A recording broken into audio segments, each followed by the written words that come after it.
ഇന്നലത്തെ India Zimbabwe മത്സരത്തിന്റെ റിവ്യൂയിലേക്ക് കടക്കുന്നതിന് മുമ്പായി പുതിയ ക്രിക്കറ്റ് വാർത്തകൾക്കും അപ്ഡേറ്റുകൾക്കുമായി എല്ലാവരും ചാനൽ സബ്സ്ക്രൈബ് ചെയ്യുക.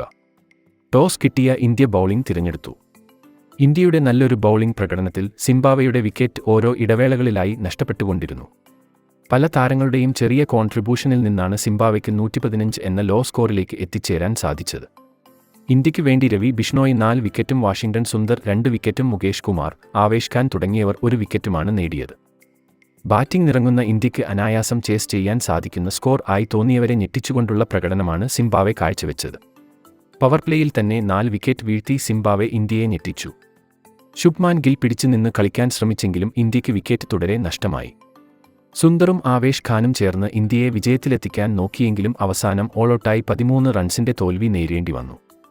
സിക്കന്ദർ റാസയും ചടാരയും 3 വിക്കറ്റുകൾ വെച്ചാണ് നേടിയെടുത്തത്. ചരിത്രത്തിൽ തന്നെ ഇന്ത്യക്കെതിരെ സിംബാബ്വെ ഡിഫെൻഡ് ചെയ്യുന്ന ഏറ്റവും ചെറിയ സ്കോർ കൂടിയായിരുന്നു ഇന്നലത്തെ മത്സരത്തിലേത്. ബാറ്റിംഗിലും ബൗളിംഗിലും ഒരേപോലെ നല്ല പ്രകടനം പുറത്തെടുത്ത സിംബാബ്വെയുടെ ക്യാപ്റ്റനായ റാസയാണ് കളിയിലെ മാൻ ഓഫ് ദി മാച്ച്.